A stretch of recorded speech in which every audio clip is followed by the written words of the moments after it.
Sosok Tante Besti, pengusaha yang tawarikan rumah murah cuma modal KTP dan napas. Kisah CEO PT Koperumnas Tante Besti yang dulunya pernah ingin akhiri hidup. Sebagai informasi, Tante Besti kini tengah menjadi sorotan. Pasalnya, ia menawarkan rumah murah model KTP dan napas. Tanpa DP, rumah ini diperuntukkan bagi masyarakat berpenghasilan rendah, janda, duda, jomblo hingga TKW maupun TKI kini bisa memiliki hunian dengan syarat tersebut. Meski begitu, rupanya pemilik nama asli Dia Kusuma Putri muda ini memiliki kisah pilu. Dulunya ia mengaku sempat terlilit hutang akibat modal usaha yang didapatkan dari riba. Alhasil seluruh usaha yang dibangunnya bangkrut dan membuatnya hidup sulit.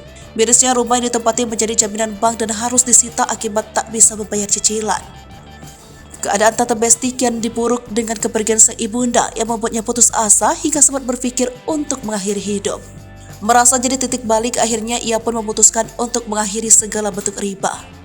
Ia memilih untuk mencari pekerjaan tanpa riba dan satu di antaranya ialah hunian murah yang ditawarkannya yang mengusung konsep syariah. Tante Besti mengatakan rumah murah benar adanya dan dibuktikan dengan beberapa orang yang sudah mendapatkan hunian.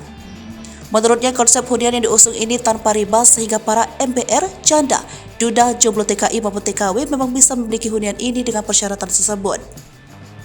Tanpa DP, para kaum yang disebutkan kaum tersakiti ini bisa mendapatkan hunian tersebut dengan membayar setiap bulannya sebesar 1,5 juta rupiah. Di mana total tersebut didapat dari upaya mereka yang menabung 50.000 per hari. Lantaran berkonsep syariah tanpa riba dan DP, maka para calon penghuni diminta untuk bersabar menempati hunian tersebut.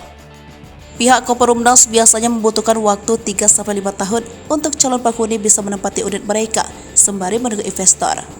Pemilik nama asli Dia Kusuma ini menuturkan ide hunian murah tanpa riba ini terlontar lantaran ia ingin mengubah pola pikir atau mindset seseorang perihal membeli rumah.